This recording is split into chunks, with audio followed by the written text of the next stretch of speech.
Mr. Miyagi's yellow 1948 Ford Super DeLuxe wasn't just picked for its classic looks. This iconic convertible holds secrets that even hardcore Karate Kid fans don't know. From its bizarre paint color origins to the multiple cars used during filming, these revelations will completely change how you see this legendary movie vehicle. But why did they choose a post-war Ford over flashier options? How did a car meant for one scene become the film's most memorable prop? And what happened to the original after the cameras stopped rolling? These are 20 weird facts about Mr. Miyagi's yellow Ford that will blow your mind. Number 20, the post-war production quirk. You know, it's that moment when I get beat and I turn to him and I say, "You're the best friend." The 1948 Ford Super DeLuxe holds a special place in automotive history that most people miss entirely. Ford rushed this model into production immediately after World War II ended, and it shows in unexpected ways. The car was essentially a rebadged 1946 model because Ford's factories were still transitioning from building military vehicles to civilian cars. They didn't have time to design something completely new, so they made cosmetic changes to pre-war designs. The Super Deluxe nameplate was Ford's attempt to sound fancy and upscale, competing against Chevrolet's Fleetline and Plymouth's Special Deluxe. What makes the 1948 unique is the split-year production. Early models built before March still used some wartime substitute materials because steel and chrome were rationed. Later models had full brightwork and higher quality components. The film's picture car was a late production model, identifiable by its full chrome bumpers and trim pieces. Most viewers never notice, but automotive historians can spot the difference immediately. Ford built over 400,000 Super Deluxe in 1948, making them relatively common, but finding one in filming condition by 1984 proved challenging.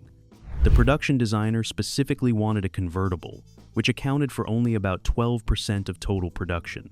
They searched California junkyards for months before finding the right candidate. The car they chose had been sitting behind a gas station in Reseda for 7 years. Number 19, the Maui Blue Mystery. Hello, I'm Rich Dean with West Coast Collector. Here's something that drives paint specialists crazy.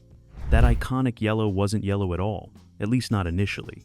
The car started life in Ford's Maui Blue, a gorgeous two-tone blue combination that was incredibly popular in 1948. When the prop department found the car, it still wore its original blue paint, faded and oxidized from years of California sun. The production designer, William Cassidy, wanted something that would pop on screen and contrast against the brown tones of Reseda and the San Fernando Valley locations. They tested 6 different colors on camera before settling on the bright yellow. The chosen shade wasn't from Ford's original 1948 palette either. It was actually a 1976 Corvette color called bright yellow, mixed with some custom tinting to warm it up slightly. The paint crew stripped the old blue down to bare metal before applying a modern base coat clear coat. This created controversy among car purists who argued that they destroyed the original paint. But the film crew didn't care about originality. They cared about what looked good through the camera lens. The yellow tested better with audiences during early screenings. Test viewers described it as happy, optimistic, and friendly. Exactly the vibe they wanted for Miyagi's character. Interestingly, replicas built by fans almost always get the color wrong. They use modern, bright yellows that look too electric compared to the film's warm, buttery tone.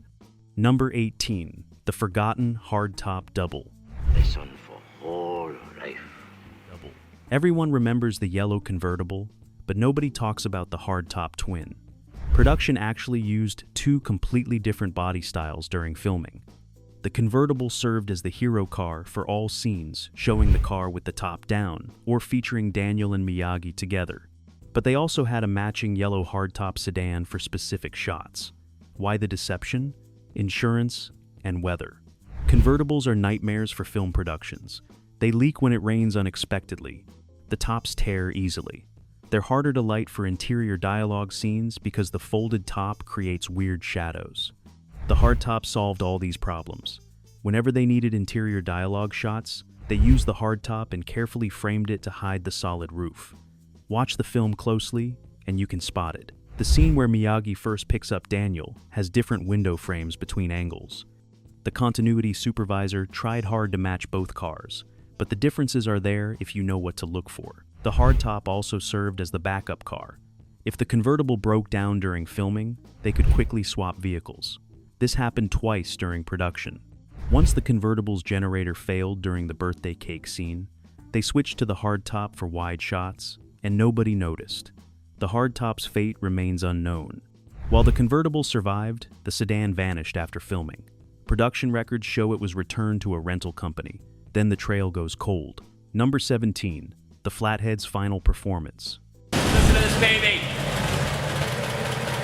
Under that hood sat Ford's legendary Flathead V8, but this one was special.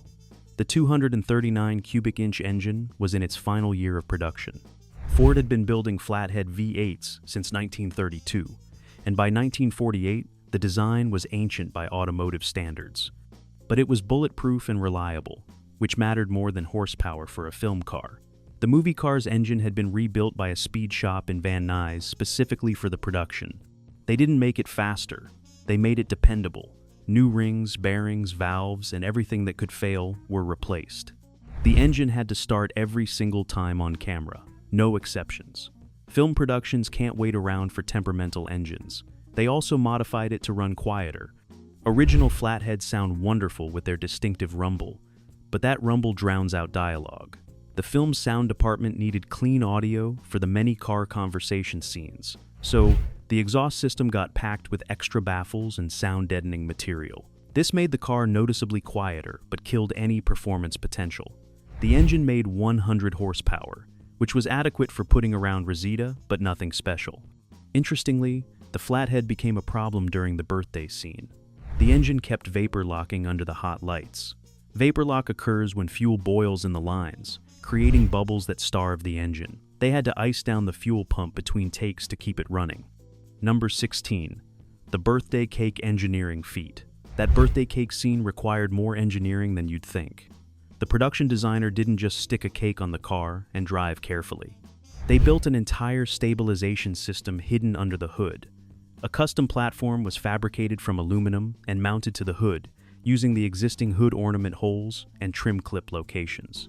This platform had adjustable feet that could level the surface even when the car sat on sloped ground. The cake itself was fake, made from foam and frosting that wouldn't melt under the hot California sun. But they needed it to look real and move naturally with the car. The platform included springs and dampers, similar to those in camera stabilizers. When the car moved, the platform absorbed vibrations and bumps, keeping the cake steady. The whole system weighed about 30 pounds. This created a new problem. The added weight on the hood made the front end sag slightly, visible in wide shots. The solution was elegant.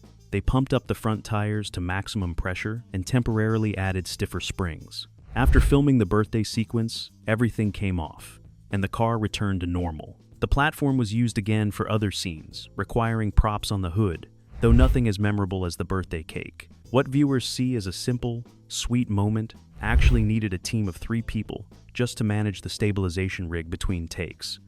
Number 15. The 3-tone interior secret. I can't believe it. Oh. The Ford's interior wasn't factory original, and the modifications tell a fascinating story. When the prop department acquired the car, it had the standard 1948 tan mohair upholstery that was utterly destroyed, and decades of sun exposure had turned the fabric into brittle shreds. Rather than restore it to its original specs, they made a creative decision. They installed a custom 3-tone interior combining brown, cream, and burgundy vinyl. This wasn't random. The color scheme was specifically chosen to complement both the yellow exterior and the earth tones of Mr. Miyagi's wardrobe throughout the film. Pat Morita mainly wore brown, beige, and olive clothing. The costume designer and prop master collaborated to ensure everything on screen coordinated. The vinyl choice over cloth was purely practical. Vinyl doesn't absorb sweat from actors working under hot lights. It photographs better with less texture, which can create distracting patterns. And critically, it's waterproof for scenes filmed near the beach. The installation took 2 weeks at an upholstery shop in Burbank. The craftsmen created custom patterns because original seat covers didn't fit their vinyl material the same way mohair did. They also added extra padding to the seats because actors would spend long days sitting during filming. Ralph Macchio specifically requested softer seats after the first week of shooting. The burgundy accent color appears only on the seat centers and door panels, creating visual interest without overwhelming the space. Modern replica builders almost always miss this detail, using single-color interiors that look wrong compared to the film. Number 14. The Hydramatic transmission swap. Sharp-eyed Ford enthusiasts notice something impossible about the movie car. It has a push-button starter, but it's also an automatic. This combination didn't exist from the factory in 1948. Ford didn't offer automatic transmissions until 1950 when they introduced the Ford O-Matic. The movie car originally had a 3-speed manual transmission, which created problems for filming. Ralph Macchio couldn't drive stick smoothly, and teaching him would take too much time from the production schedule. The solution was radical. They swapped in a General Motors Hydramatic transmission, the same automatic used in Oldsmobiles and Cadillacs of the era. This required custom fabrication of adapter plates, a modified drive shaft, and creative solutions for the shifter linkage. The transmission tunnel had to be hammered out to accommodate the larger Hydramatic case. You can actually see the modifications if you look carefully at floor shots. The transmission hump is slightly misshapen compared to stock Fords. The swap took 3 weeks at a specialty shop that usually worked on hot rods and custom cars. They charged the production $8,000, which was considered expensive in 1984, but it solved multiple problems. The automation made driving scenes smoother and more consistent between takes. It also meant stunt drivers could focus on positioning rather than shifting gears during action sequences. The Hydramatic was bulletproof, reliable, even more so than Ford's later automatic transmissions. Number 13. The missing spotlight mystery. Here's something that bothers continuity-obsessed fans. The driver's side spotlight appears and disappears at random throughout the film. Some scenes show a chrome spotlight mounted on the A-pillar, others show nothing. This wasn't a continuity error or multiple cars. It was a deliberate removal for specific shots. The spotlight created lighting problems during interior dialogue scenes. It would catch reflections from the film lights, creating bright hot spots that ruined takes. The cinematographer, James Crabe, hated it. He wanted it removed permanently, but the production designer insisted it was essential for the car's character. They compromised. The spotlight stayed for exterior shots and wide angles, where it added to the car's vintage personality. But for tight interior work, it came off. The mounting hardware allowed quick removal with just 4 bolts. Between setups, crew members would pull it off or reinstall it as needed. This happened so frequently that they kept a dedicated toolkit just for the spotlight. The component itself was a rare accessory, a Unity Model S7 that was only available through Ford dealers as an add-on. Finding a survivor in working condition was difficult. They actually sourced 3 identical spotlights so they'd have backups if one broke. The working light featured a genuine bulb and functioning swivel mechanism, though it was never actually turned on during filming. Modern safety regulations prohibited the additional lighting equipment on public roads, where some scenes were shot. Number 12. The fake wood dashboard disaster. The dashboard in Mr. Miyagi's Ford hides a production nightmare. Original 1948 Super DeLuxes came with painted metal dashboards in body color or engine-turned aluminum. The movie car had neither. Someone in its past had installed an aftermarket wood-grain dashboard overlay. Those stick-on vinyl sheets that were popular in the 1970s. By the time filming started, this fake wood was peeling and bubbling, and it looked terrible. The art department wanted to remove it and restore the dash to its original state, but time and budget wouldn't allow it. Instead, they intentionally made it worse. They carefully peeled off the loosest sections, then used a heat gun to create more bubbling and distressing. The goal was to make it look like authentic aged patina, rather than cheap stick-on veneer. They added scratches, wear marks, and even cigarette burns to suggest decades of use. The transformation worked. On camera, it reads as a well-worn vintage dash, rather than a tacky aftermarket modification. But here's the problem. The fake wood kept peeling under the hot filming lights. Between takes, the prop master would frantically glue down lifting edges with contact cement. They went through 6 tubes of cement during production. Some scenes show visible glue residue, if you know where to look. The worst incident happened during the beach scene. Salt air and humidity made the entire overlay start separating. They had to shoot around it, framing carefully to hide the disaster. After that day, they sealed the whole dash with clear lacquer, which finally stopped the peeling but created a glossy shine that looks wrong in certain lighting. Number 11. The wheel cover inconsistency. Count the wheel covers throughout the movie and you'll go crazy. Sometimes, the Ford has all 4 factory wheel covers. Other scenes show 3. Occasionally, it's down to 2.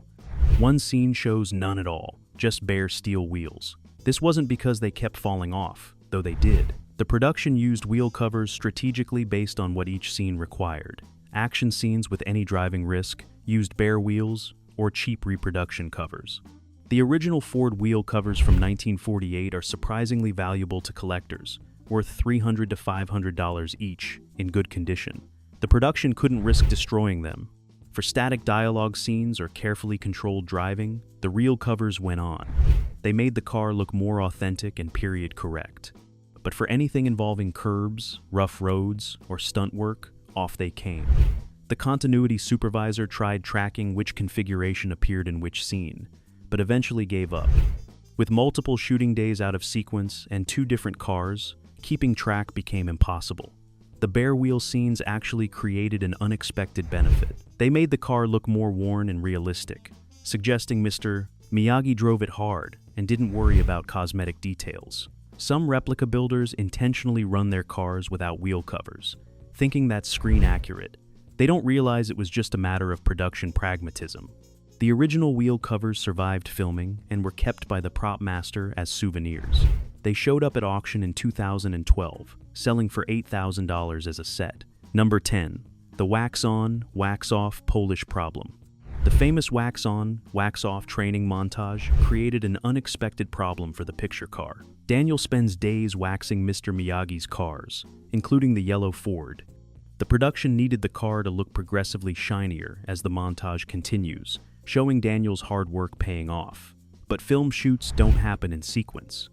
They shot the end of the montage first, when the car should look perfect, then had to make it look progressively duller for earlier scenes. This backwards approach caused chaos. The prop department developed a system using various wax products to control the level of shine. For the dullest appearance, they applied a matte spray that could be buffed off later. Medium shine came from standard Carnauba wax applied thinly. Maximum shine required multiple coats of professional-grade polymer sealant buffed TOA mirror finish. Between setups, crew members would adjust the shine level, sometimes applying product, sometimes removing it. This constant waxing and stripping actually damaged the paint. The clear coat began showing swirl marks and light scratches from all the rubbing. The cinematographer loved it, saying it made the car look more authentic and lived in. But the prop master worried they were destroying the finish. They went through 47 bottles of various wax products during production. The car was waxed more during filming than most cars get in their entire lifetime. After production wrapped, the paint had to be wet, sanded, and repolished to remove all the damage. Modern detailers would cringe watching the behind-the-scenes footage of crew members scrubbing the paint with towels that were definitely not microfiber. The wax-on, wax-off technique worked great for karate training, but terrible for paint preservation. Number 9. The convertible top's canvas catastrophe. The convertible top on the movie car wasn't original, and its replacement caused endless headaches. 1948 Ford convertible tops were made from a thick canvas material with a cotton backing and rubber weather stripping. By 1984, finding new old stock fabric was impossible. The production installed a modern vinyl top that looked similar but behaved completely differently. Vinyl doesn't breathe like canvas, so that condensation would form on the inside during cool mornings. This moisture would drip onto actors during early morning shoots, ruining takes. The sound department hated the vinyl top even more. It transmitted every sound. Wind, rain, and even birds landing on it came through clearly, contaminating dialogue tracks. They ended up dubbing most of the convertible interior dialogue in post-production because the location sound was unusable. The vinyl also reflected light differently from canvas. Under the bright sun, it created a shiny glare that looked cheap on camera. The cinematographer compensated by shooting convertible top-up scenes only on overcast days or in shade. This severely limited scheduling flexibility. The worst problem was mechanical. The vinyl was stiffer than canvas, making the top harder to raise and lower. The original mechanism wasn't designed for this extra resistance. The motor burned out twice during filming. After the second failure, they removed the motor entirely and operated the top manually. This meant that every time they needed to top it up or down, 4 crew members would manually crank it. Each operation took about 10 minutes. The famous scene where Miyagi puts the top down before Daniel's birthday was actually powered by grips, standing just out of frame, pulling cables attached to the mechanism. Movie magic at its most literal. Number 8. The chassis number confusion. The Ford's vehicle identification number tells a strange story that doesn't add up. According to the VIN plate on the door jamb, the car was built in May 1948 at Ford's Long Beach assembly plant. But here's the problem. Long Beach didn't build convertibles that month. Production records show the Long Beach plant was tooled exclusively for sedans and coupes during May. Convertible production happened only at the Central Dearborn plant and the Richmond, California facility. So how did this car get a Long Beach VIN? The most likely explanation is that previous owners swapped VIN plates at some point to register a car with questionable history. This was common practice in the 50s and 60s when old cars were just old cars, not valuable collectibles. Someone might have used a VIN from a wrecked sedan to register a convertible without paperwork. The prop department discovered this discrepancy during filming, but decided it didn't matter for a movie car. However, it created problems later when collectors tried to authenticate the vehicle. The mismatched VIN made it challenging to verify the car's true history and originality. Ford's archive department was consulted in the 2000s. When the car's new owner wanted documentation, they confirmed the VIN didn't match any convertible in their production records. The body number stamped on the frame tells a different story, suggesting Richmond assembly, which makes more sense. This VIN mystery has never been fully solved, adding to the car's enigmatic history. It might actually be 2 different cars welded together at some point, a common practice for salvage rebuilds. The frame and body numbers don't match either. Supporting this theory, whatever its true origins, the car's past remains murky. Number 7. The Bonsai tree mounting system. Mr. Miyagi's bonsai trees riding in the Ford weren't just set on the seat. The production designed an elaborate security system to protect both the trees and the car's interior. Real bonsai trees are delicate and expensive. The production borrowed several valuable specimens from a specialist nursery in Los Angeles, with insurance coverage totaling $50,000. These trees couldn't just slide around during driving scenes. The prop department built custom wooden cradles that fit into the footwells and seat frames. Each cradle had adjustable supports that held the bonsai pots securely without damaging the roots or branches. The system allowed for quick removal between takes when the trees needed water or repositioning. Interestingly, the trees seen in close-ups were different from the ones used in driving shots. Valuable show-quality bonsai appeared only in static scenes. For actual driving, they used younger, lower-value trees of the same species. These driving doubles were more resilient to movement and vibration. During filming, the production went through 3 replacement trees when specimens didn't survive the stress of repeated handling and transport. The cradle system also protected the car's interior from water damage. Bonsai pots drained from the bottom, and any watering would leak. The cradles included waterproof liners and moisture barriers. Despite these precautions, the rear floor still developed water stains that had to be addressed during post-production cleanup. The mounting system was so effective that bonsai enthusiasts have since copied the design to transport their own trees safely. Several bonsai clubs have built reproductions based on behind-the-scenes photos, never knowing they're using a design created for a movie prop, not actual horticultural transport. Number 6. The beach scene saltwater disaster. Filming the beach scenes nearly permanently destroyed the Ford. The production needed shots of the car parked on the sand near the water, which sounds simple until you consider what saltwater does to vintage metal. The location was Malibu Beach, and the shooting schedule put them there during high tide season. Waves came closer to the car than planned, actually splashing salt spray onto the wheels and undercarriage. The prop master watched in horror as Pacific Ocean saltwater coated every exposed metal surface. They tried to hose it down between takes, but the damage was already done. Salt accelerates corrosion incredibly fast, especially on bare steel like the car's frame and suspension components. After just 2 days at the beach, rust bloom appeared on the brake drums and rear axle housing. The production wrapped beach filming quickly and rushed the car to a restoration shop. They put it on a lift and spent an entire weekend scrubbing the undercarriage with degreaser and rust converter. The wheels had to be removed, sandblasted, and repainted. Several suspension components needed replacement because the salt had already pitted the metal beyond saving. The total repair bill came to $6,000, which the production accountants questioned extensively. Why didn't they use the backup hardtop car for beach scenes? The answer was simple. They needed the convertible top-down for the shots, and the hardtop couldn't provide that.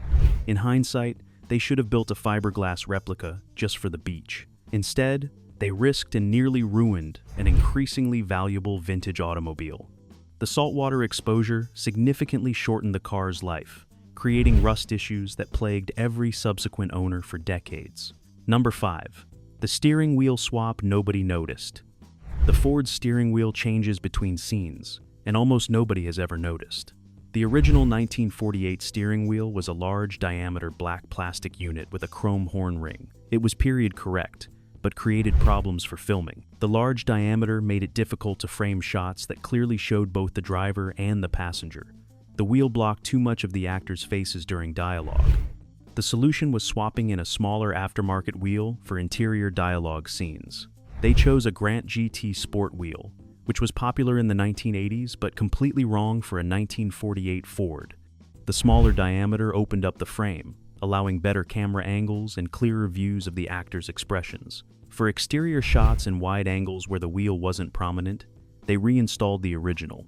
This constant swapping happened throughout production, sometimes multiple times per day. The prop crew became experts at quick steering wheel changes, completing the swap in under 5 minutes. They even traveled with both wheels in a special padded case. The anachronistic Grant wheel is clearly visible in several interior shots if you're looking for it. The 3-spoke design and modern padding are utterly wrong for the era. But viewers' attention focuses on the actors, not the steering wheel. Only automotive enthusiasts watching carefully have spotted the inconsistency. The wheel swaps also created a safety concern. Aftermarket steering wheels don't always align perfectly with the original steering shaft. The Grant wheel had about 5 degrees of play, making the steering feel loose and vague. Actors complained about the car pulling during driving scenes.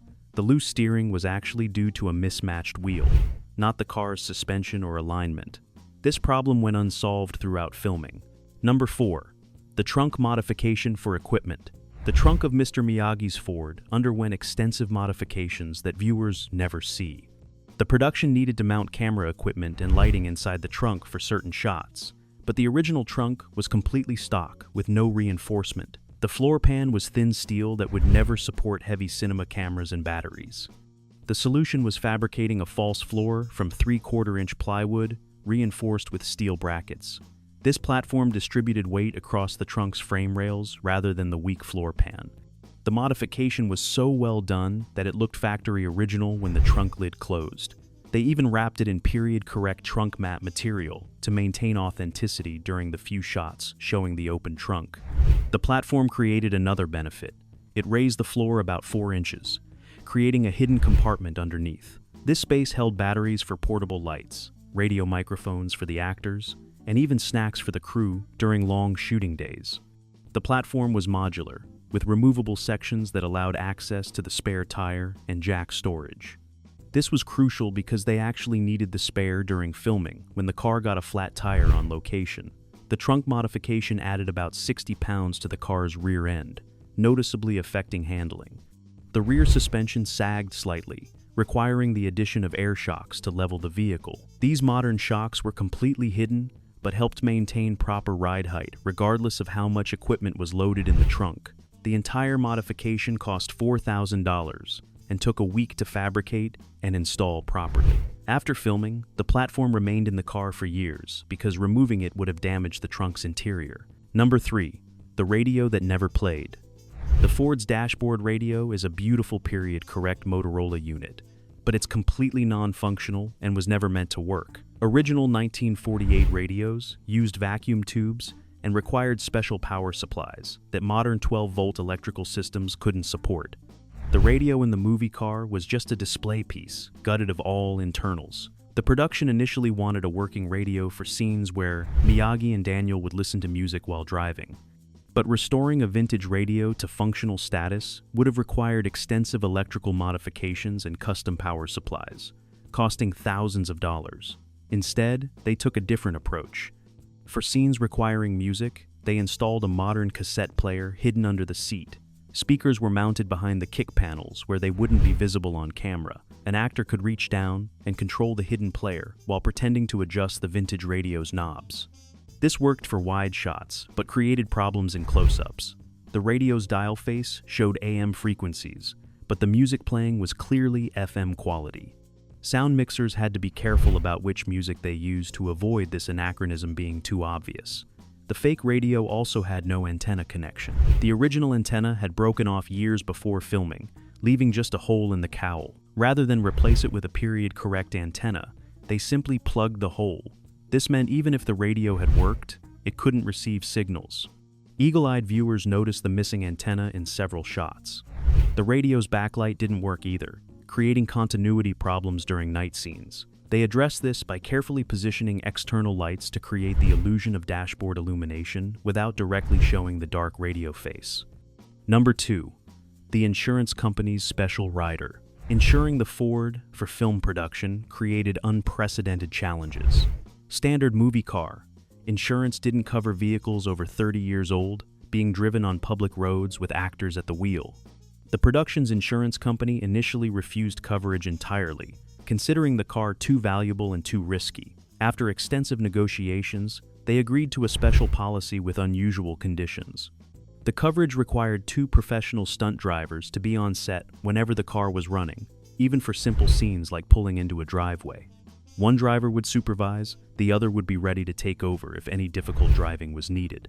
This requirement added a high cost to every shooting day involving the Ford. The policy also mandated specific maintenance schedules. The car had to be inspected by a certified mechanic every 3 days of filming, with detailed reports filed to the insurance company. Any mechanical issue, no matter how minor, had to be documented and repaired immediately. The production couldn't shoot with the car if it were even slightly mechanically unsound. These inspections revealed numerous problems throughout filming, from loose exhaust hangers to worn brake shoes. Each issue stopped production until repairs were completed. The insurance policy valued the car at $75,000, which seemed high in 1984, but proved prescient as values climbed. However, the policy included a depreciation clause, stating that any damage would be paid at depreciated value, not replacement cost. This created tension between the production and the insurance company when the beach scene saltwater damage occurred. The insurer argued the damage was preventable and tried to deny the claim. Eventually, they settled for partial payment after the production demonstrated they'd taken reasonable precautions. The special insurance policy became a template for future films using vintage vehicles. Number 1. The car's disappearance and rediscovery. After filming wrapped, the yellow Ford vanished for over 20 years, and its journey is stranger than the movie plot. The production returned both Fords to the prop rental company, which sold them separately to private buyers. The convertible went to a collector in Northern California who planned to restore it to original 1948 specifications, erasing all movie modifications. He stripped the yellow paint, intending to return it to factory Maui blue. Then he lost interest in the project.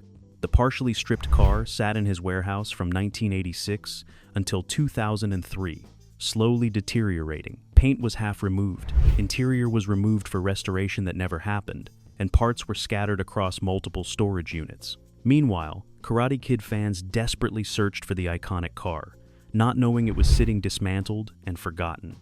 In 2003, a prop collector named Jeff Hogue was searching for something completely different when he stumbled across the car buried under tarps in a warehouse liquidation sale.